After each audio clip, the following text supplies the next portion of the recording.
This is the last lecture of the course, and I'm completing the course with, well, no, that's the lecture of the course. We still have a final exam coming on all financial institutions, which we've been studying for the last 5 or so weeks, okay? So, the two main fields, remember, of insurance were life insurance and property casualty. So this last hour I'll do property/casualty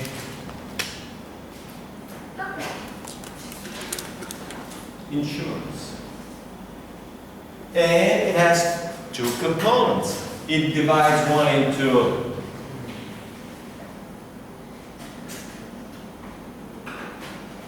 property insurance. Property insurance relates to losses of personal property or real property. Could be back in the old, 20 years ago, when you buy a computer, you may get a little insurance on the computer. Yeah, it might cost you $20, but if the computer dies, they'll either fix for you the computer kind of like free, or they will basically replace you with a new computer. Of course, the biggest property insurance will be associated with your house. There's an earthquake, things happen, meaning the house collapses. Well, that's a big loss. For a lot of people, losing the house will be a devastating financial loss. So you might need that. Now, if you got a brand new car, especially an expensive Lexus, you better have an insurance, okay? In case of a crash, or in case of being stolen, okay? So the loss may be associated with damage, as in an accident, or it may be associated with theft, okay? Either way, that's for the owner a loss of property, of valuable property, okay? Of course, you're not going to insure a lot of things. You're going to insure the expensive things like a house, if you got a yacht, if you got a special relatively expensive motorboat, if you got a motorcycle, especially a bigger expensive Harley Davidson or whatever racing motorcycle. So that will apply in the real world mostly for expensive stuff. The other thing is called casualty insurance.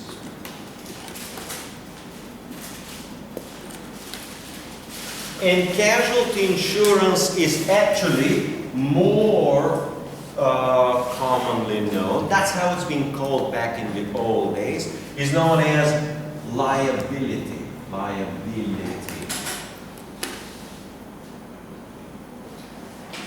Insurance.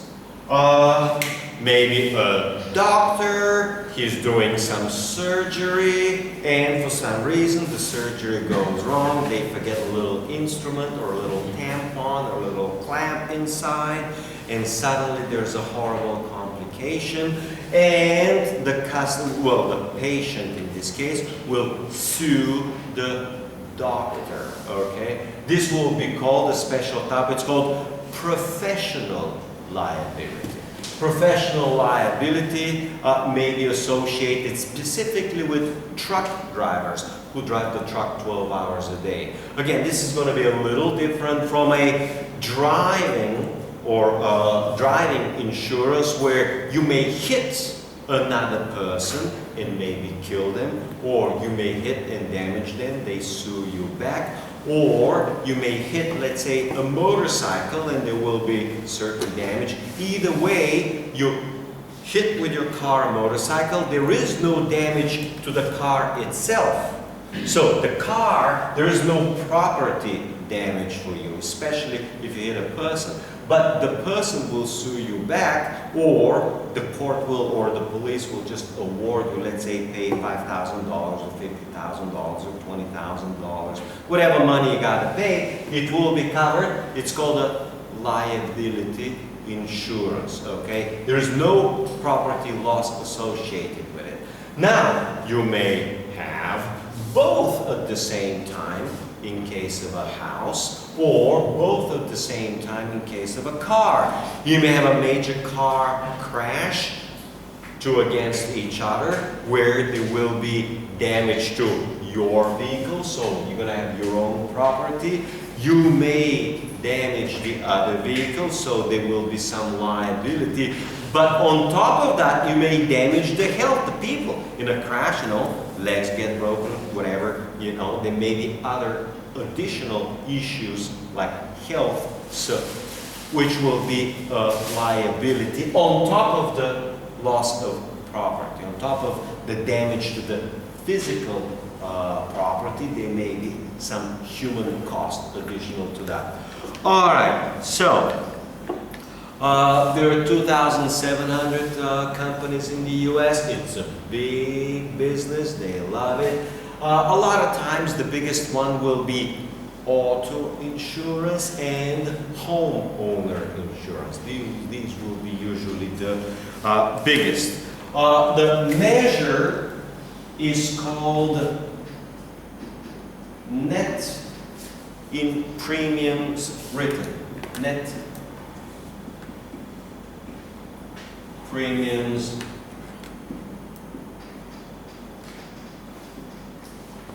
written. The premium will be the revenue, the money that the insurance company collects for writing an insurance. And this will be the entire amount of revenues, entire amount of premiums on all insurance contracts. So, net is usually associated net of sales. So, when an insurance agent will sell $1,000 worth of insurance, the insurance company will receive $900, and the insurance agent will receive $100 in commissions. So the net will usually be coming net of commissions. So that's number one. All right, so what are some of the major or the main types of insurance? The first big one is called fire insurance.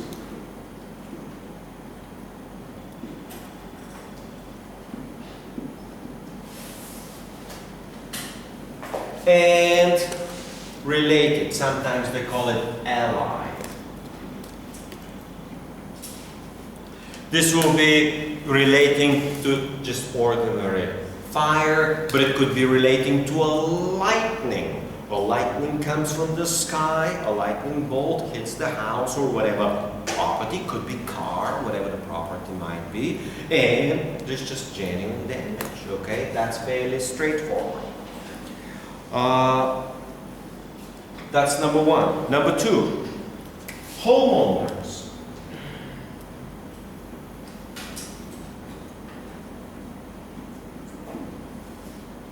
And sometimes they like to call it multiple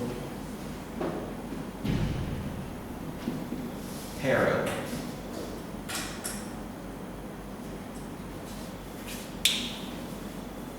In English,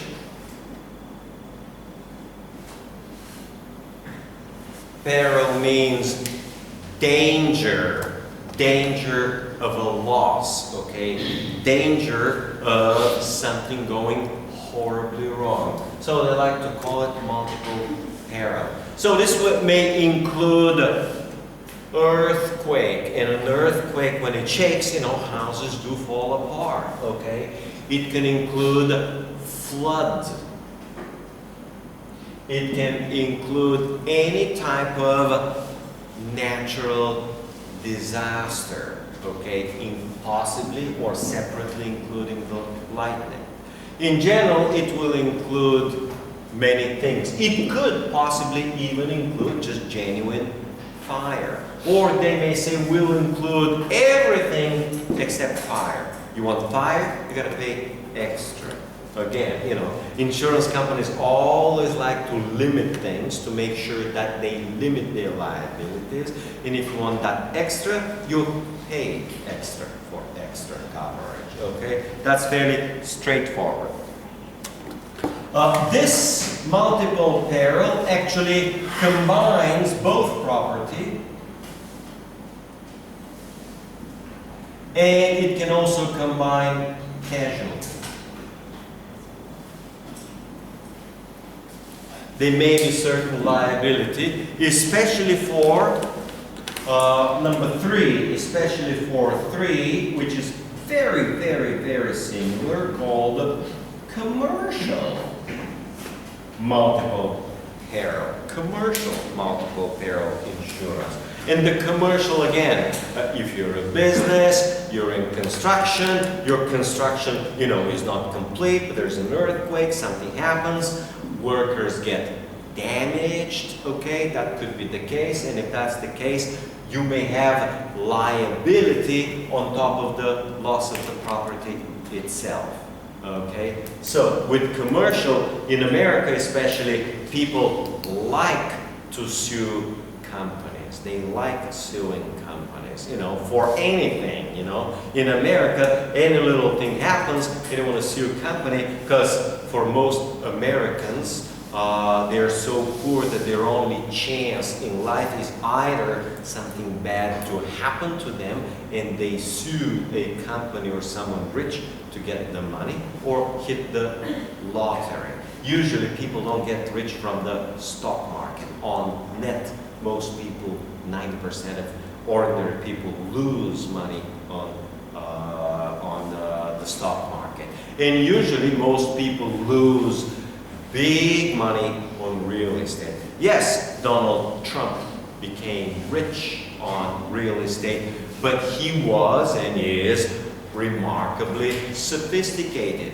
Real estate runs in cycles. You know when to buy real low, and when it's high and you're supposed to sell, not buy. So for most people, that's their only hope of striking it rich, is somehow, you know, getting hit by a car, you just break a leg or whatever, but they're going to pay you $500,000 for that. You know, you get into a car accident, it's called a whiplash, you know, like this, and suddenly you say you have a horrible pain, you go to the doctors, you pay a bribe to the doctor, he says, oh, his neck was seriously injured, and they give you $500,000. That's the only way to make money for a lot of people. All right, so these things will be covered by that kind of insurance. Of course, number 4, auto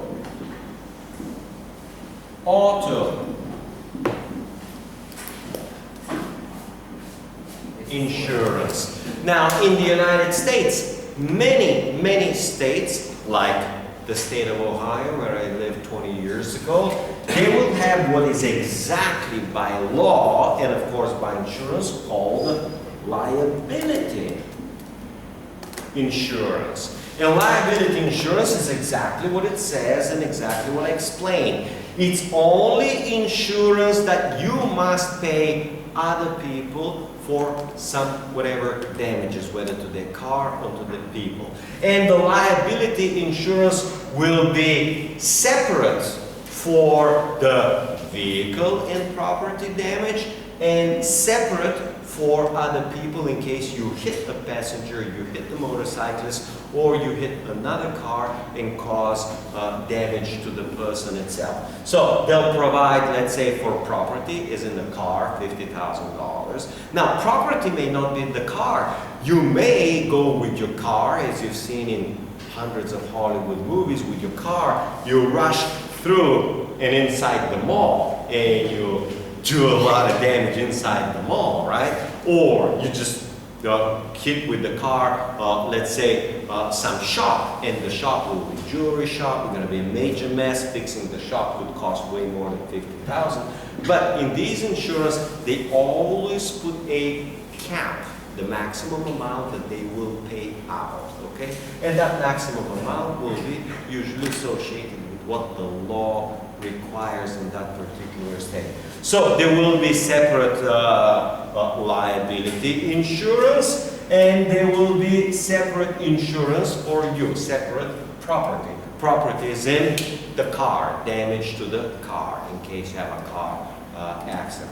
Now, in my home country, Bulgaria, we are required to have only liability insurance, where the insurance company will pay only to the other party that suffered damage, but not to you.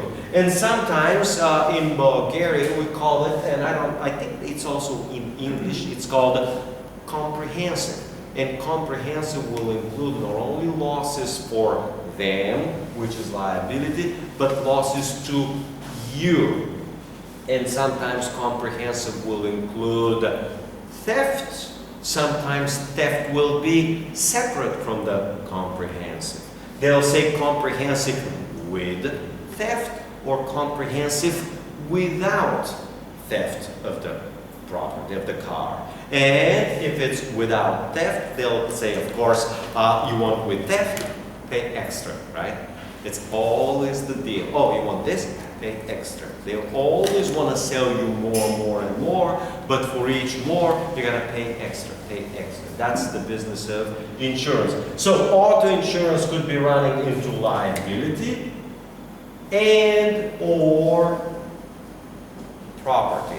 Usually the liability and property will be sold separately in different packages. You may get a liability package, you may get a property package, you may get it's called a combo, both of them. Or you may get everything, which is the comprehensive part, including theft. Let's see what else we got. And I already mentioned in a different, it's just liability.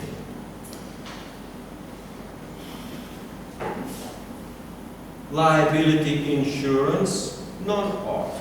In other words, all other type of liability insurance, and I mentioned the surgeon or even an architect and whatever they do, and they have a design, but there was a flaw in the design, or have a construction company, and for some reason the material that they got was a bad material, or whatever might happen, and there was fire in the building, but it was due to bad construction, bad materials in the construction.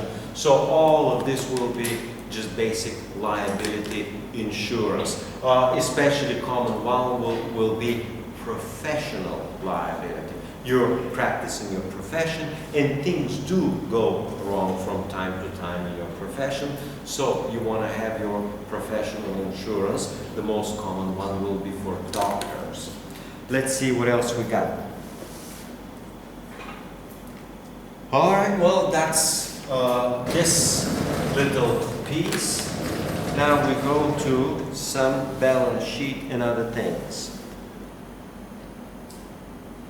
Well, first of all, this business is, meaning property casualty insurance, business in general is more risky than life. More risky than life. First, you may have a lot of damage, you may have little damage, but you may have things like hurricanes, which could cause a devastating damage to millions and millions, possibly tens of millions of homes, okay? Or pandemic or epidemic, which can cause these damages. So in general, this business is significantly riskier. Let's see what we have here. Well, same thing. Number one is the loss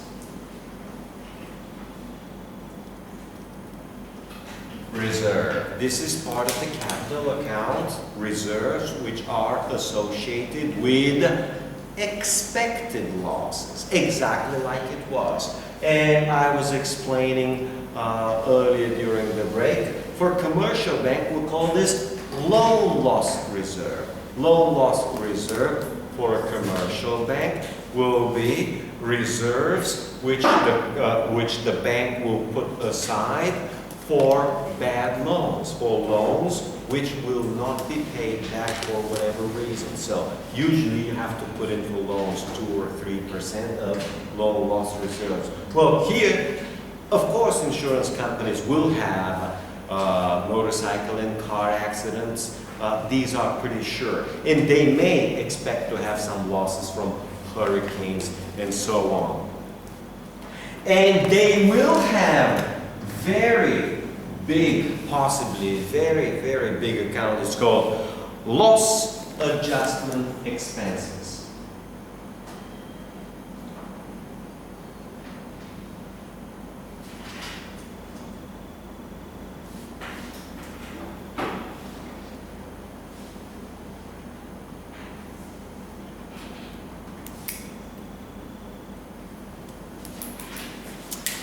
Adjustment means valuation of a loss.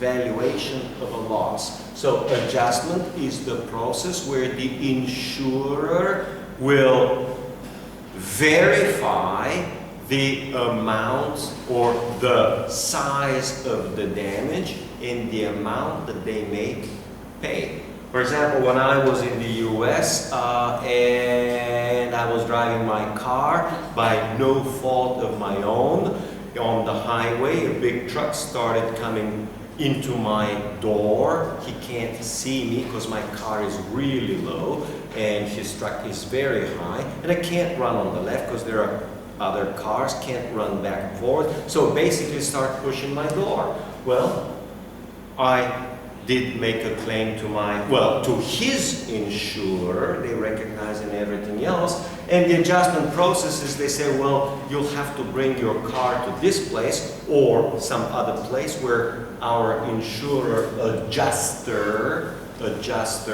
is the person who makes the evaluation. The adjuster will come. And basically, the adjuster came, looked around, he looked at everything else. He verified the police report of what really happened. He verified the damage. And basically, he came back later, well, just a couple of days later, said, we estimate your losses to be at $600 of cash value. If you like, we will fix your car, we'll fix your door, we'll fix your damage, pretty much the way it was before.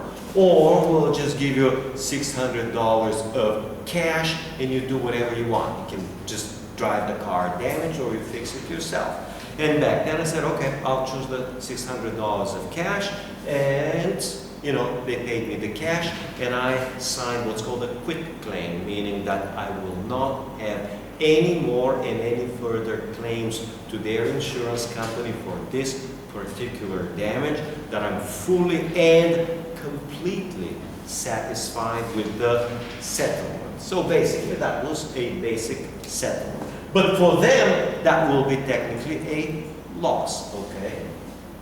So the loss adjustment expense will be associated with having the person to actually come, look at the car, see what the damage is. Then they're going to have a car mechanic and say, hey, this is what the damage is. He's going to take the pictures, give them the pictures. You may go to 3 or 5 different mechanics and get estimates of what the cost of the repair is. Well, insurance people are actually, the adjusters are actually very well paid. So the cost of the adjuster could be a few $100s on a simple thing like a door, okay? Well, that's the small part.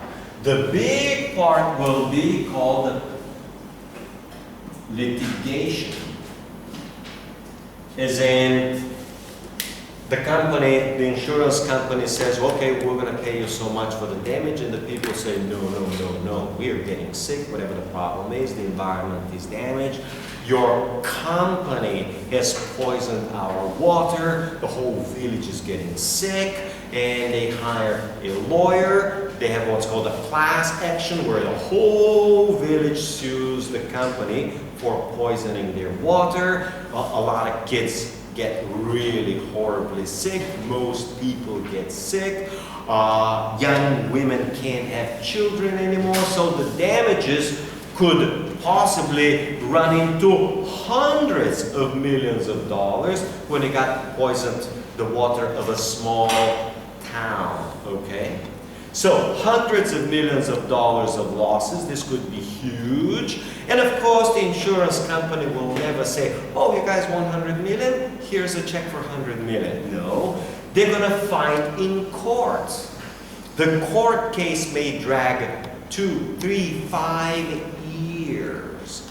They will have huge millions and millions of dollars of court expenses. You know, the insurance company may have to hire 10 or 20 lawyers, and then they'll have to hire dozens and dozens and dozens of experts to say, hey, see, our water or your water didn't cause your problem. Our water in no way makes you fat. You can't drink our water into real fatness. It is not our fault that you're sick from diabetes. So don't claim your diabetes problems on our water. So they're going to get into these huge debates where, yeah, this and this disease may be caused by our water, but these 25 diseases that you claim are not caused by them. So this could drag on in courts for years. And of course, you've seen there are plenty of Hollywood movies where that thing happens. When you got the lawyer who's trying to help the people, and in the course of litigation, the lawyer himself will go bankrupt because the lawyer himself will get dragged into 2, 3, or 4 years. And the law firm can go bankrupt because the law firm will run out of money before the insurance company or the corporation runs out of money. So this could be an extraordinary loss. Another very common account is called unearned premiums.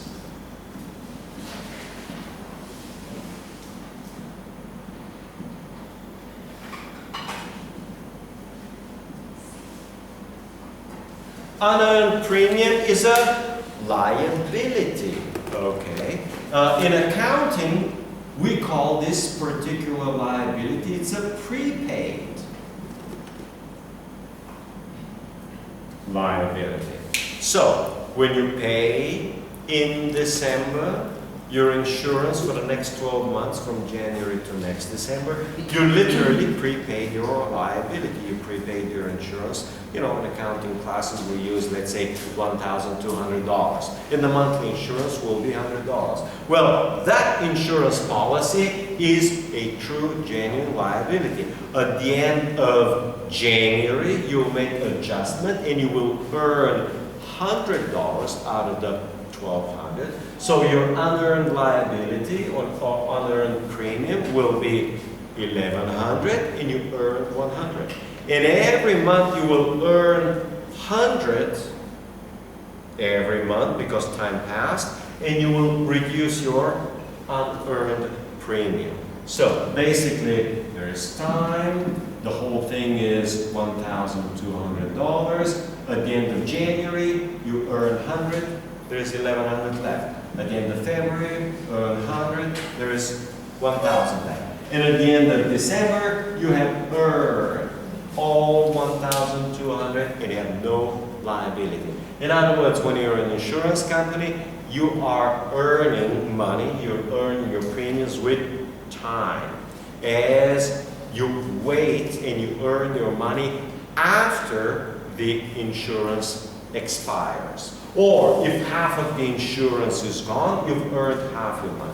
If it's 75% gone, you've earned 75% of your money. And 25% is still remaining liability. So that's a very big and common account. All right. They talk here a little bit about underwriting risk. All right, let's do this.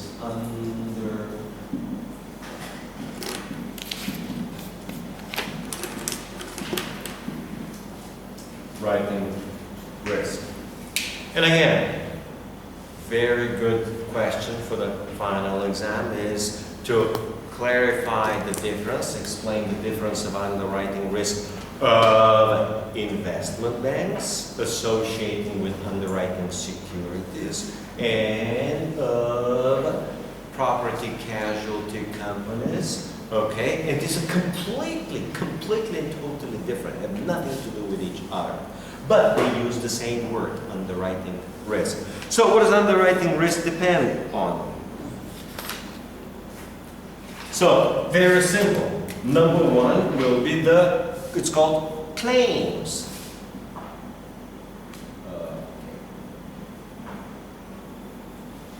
Claims. Claims is the amount of money that the policy holder claims or asks for the damage. Okay, so in my case, my claim was estimated to be $600. That was my claim. Again, I may have asked for $900, I may have asked for $300, but they preferred, usually the insurance companies always love to settle. So what they do is they offer me $600 so that I don't claim $1,000 and getting into courts and getting experts and all sorts of things. So claims is the simple basic one. Number two, administrative expenses. Administrative expenses.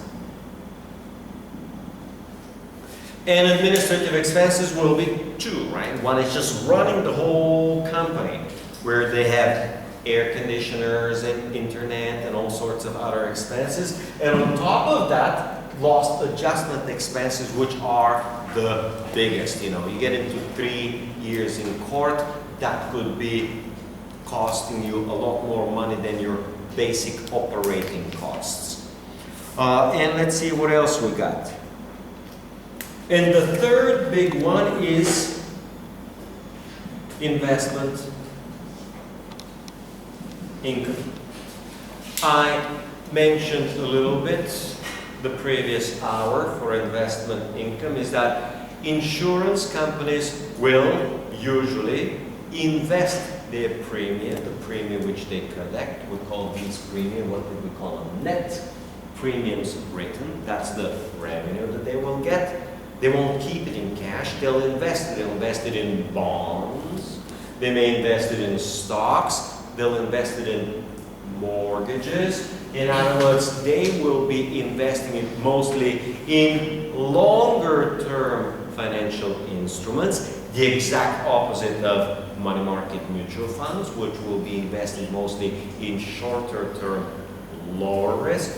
These guys will be investing in longer term with a mix. Some will be low risk, some will be medium risk, some will be high risk. They could be even possibly holding a small amount of junk bonds. They'll try to diversify. But again, if the stock market crashes, you're going to take a loss on your stocks. If the bond market crashes, you're going to take losses on your bonds. And usually, stock markets and bond markets usually crash at the same time. Not always, but usually. Interest rates go up, and this means stock market crashes. So both bonds went down and stocks went down. So their investment income will be highly variable, and administrative expenses will be, of course, highly variable, associated with the adjustment expenses. And the claims, with the auto stuff, it's usually small claims, okay, with the auto stuff, okay? But with hurricanes, things are very different. Now, when I was back in Bulgaria last summer, it just happened, and it's weird enough that as I am crossing the mountain from South Bulgaria to North Bulgaria, there is a huge storm. It's called in English hail. Hail are snow balls, could be as big as golf balls, which when they go down from the sky with super high speed, they can easily dent a lot your car, or they can even break the window. So as I'm going up the mountain, I got extremely lucky that high up in the mountain there is no hail. But the hail went on both sides, and especially in the capital, and in the capital of Bulgaria will be kind of like capital over here. You're going to have maybe half of all the cars in the whole country are in the capital. The capital got hit by a hail, and just these stones coming with high speed, 50, 60, 100 kilometers an hour from the sky, when they hit the car, it's a horrible damage. Well, all of these insurance companies took phenomenal hit. So the claims were huge. Everybody the next day was rushing to the insurance company and say, hey guys, my car got horribly damaged. And of course, they immediately take pictures, and everybody now takes pictures to document the damage which they got.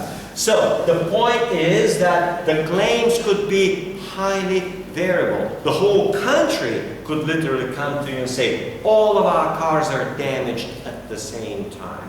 Well, in this case, it was about half of the cars in the whole country got damaged. I got lucky, but it's just the pure sheer luck for me. My dad got lucky too. He put his car in the garage, so the garage saved the damage. But most people's cars were just outside on the street, or they were driving on their way wherever they were. All right, so these three could vary significantly. Claims could be double, could be in a bad hurricane, it could be 5 or 10 times bigger than another time. Same thing with these, same thing with these. Let's see what else I got.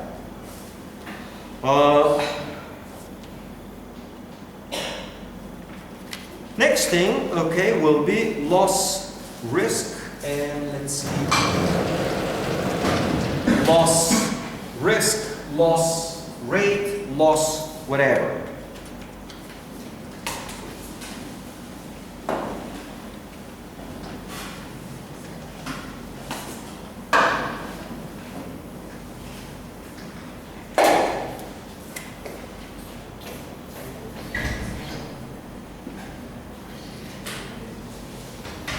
Loss whatever. Number one will be frequency of loss.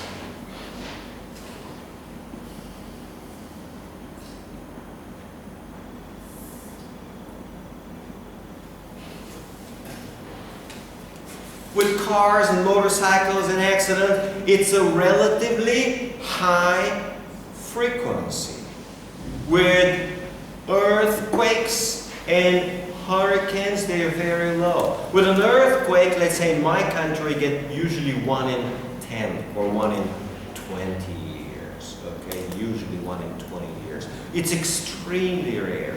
Hurricanes, where I come from, we don't have a lot. But we do have a sea, and there may be some damage on the coastal cities of the Black Sea.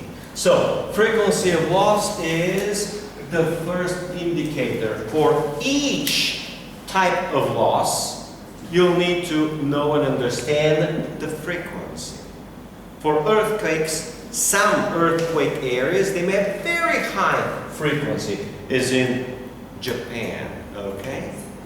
But in my country, we don't have very many. Now, the island of Phuket in Thailand is prone to tsunami, okay? Tsunami comes and just floods the whole thing and can cause horrible damage. Similarly was the state of Florida. State of Florida is very, very, very prone to tsunamis and very prone to other things. Now, let's try this. The insurance companies constantly lose over and over and over to hurricanes in Florida for a good reason. But again, they're not learning from their own history. They went to Florida and they found the coastal area to be relatively empty. So they just walked in, they took the land and started building real estate. And they said, these Indians that lived in Florida are so dumb and so stupid. This perfect land, they left it for the white man for free. Well, Indians lived there for thousands of years and obviously weren't that stupid after all. When you live for thousands of years, Indians noticed the regularity of hurricanes and devastation, which is almost every year, and the Indians said, no, this land is not worth it. It's not worth living there. It's not worth building there. It's not worth anything, because why build anything if after 3 or 5 years or next summer, next hurricane season, it's going to destroy everything.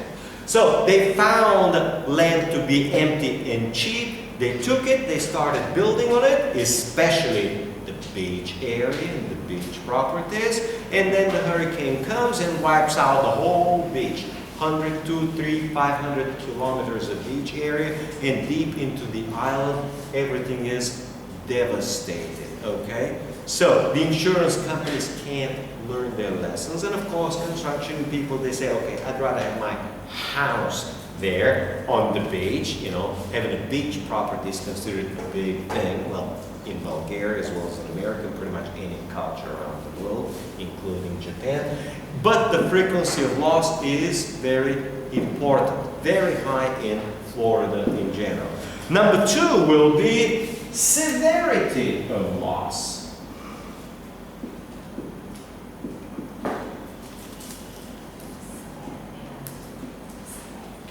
Usually the high frequency is associated with low severity. Severity is the size. How much money you're going to lose on that particular, how much money you're going to pay. It's the size of the claim or the claim. And there is an inverse relationship. We call it highly negative correlation. Very high frequency is associated with very low severity, and the opposite, very low frequency is usually associated with very high severity. Probably the worst will be earthquakes, 1 in 10 years, but it could be really, really, really bad. Of course, you can have a very bad snow, and the snow could be so big and heavy that could cause a lot, you know, the whole house or building can collapse under the weight of the snow. That can happen too. Okay, severity of the loss is the second part. Okay, so these are the 2 things, and that's how you analyze. So you analyze in general. How you analyze losses? You analyze losses first by property versus liability.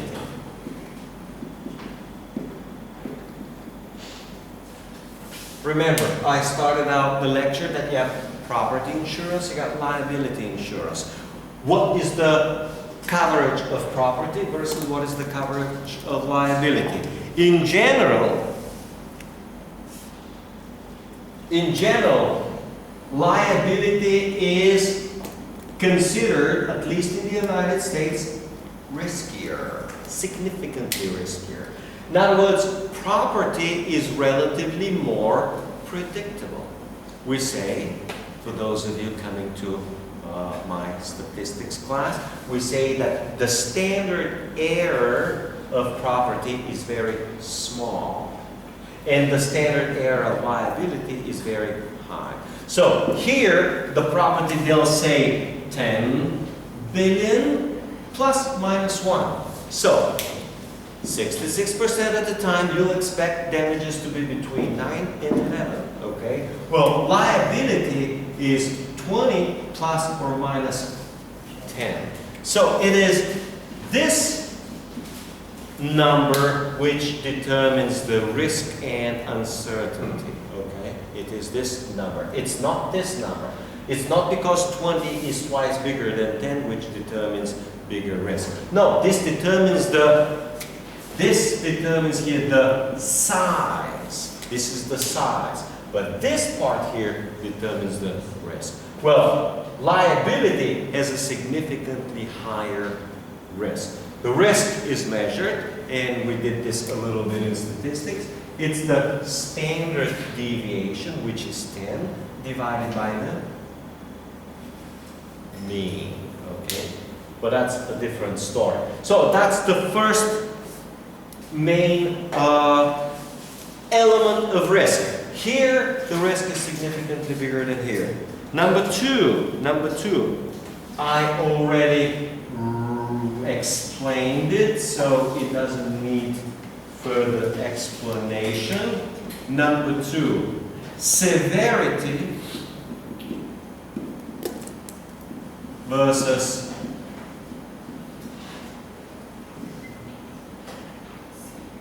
frequency. Low frequency means higher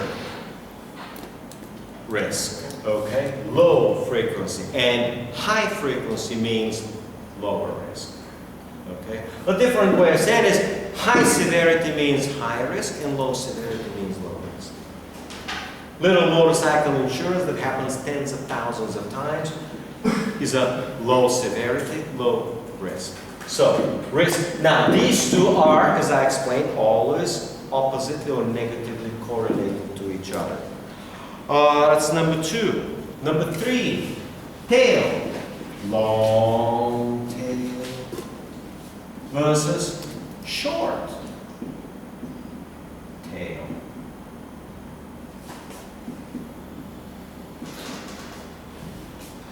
Example will be damage that may not show up for years.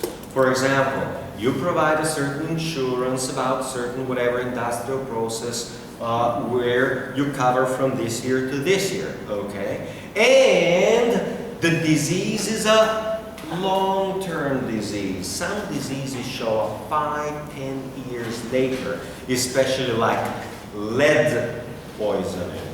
Lead poisoning.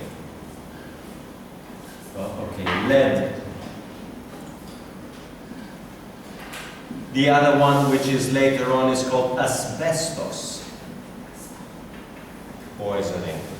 So, these are particular chemicals which will not damage you right away. Another one will be radiation.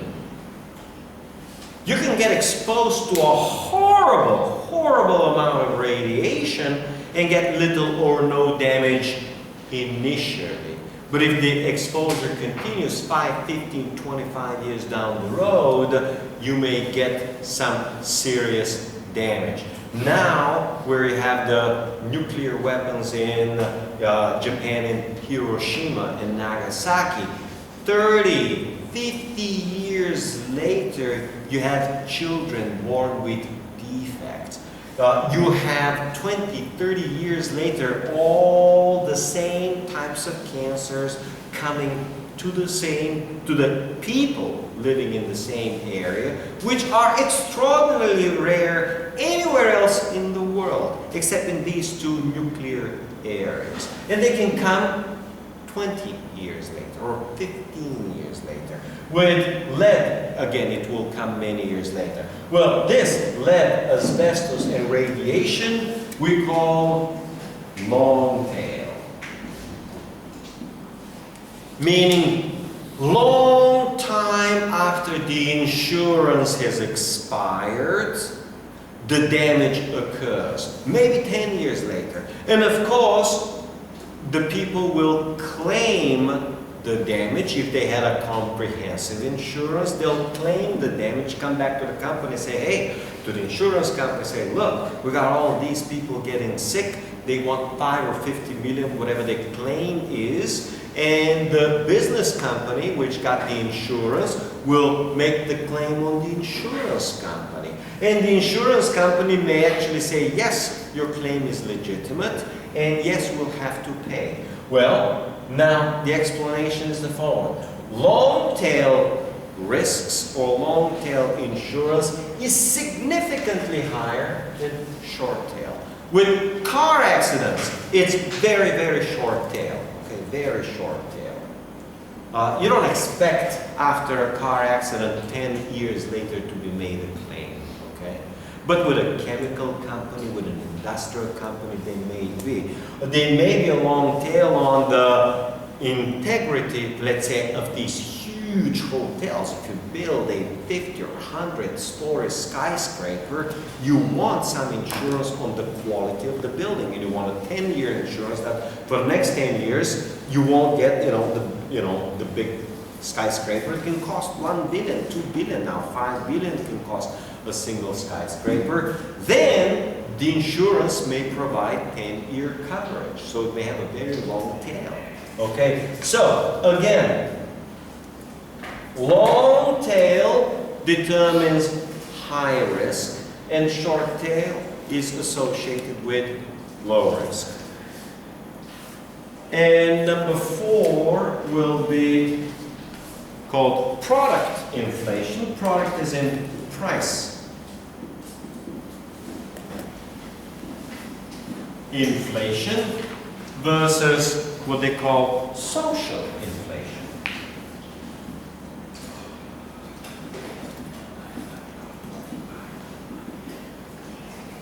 Social inflation. And social inflation is how juries and courts will award liability. Okay, yeah, one of the very examples of long tail will be smokers. People smoke and smoke and smoke, and companies, tobacco companies, claim that smoke doesn't cause cancer. So it may take 10, 20, 30 years to actually prove scientifically, statistically, that smoking causes lung cancer. Okay? Well, if that's the case, number 1, you got a long tail, and number 2, the jury can give you 5 or 10 years later can give a significantly higher award. So early on, the jury will say, well, the damage is only 15 million. Well, just 10 years later, the jury say, oh, the damage is $500 million. So that will be social inflation, is how juries see to award the stuff. Let me see what else I got for you, because you're in a hurry to finish. A lot of people are. Insurance companies are divided into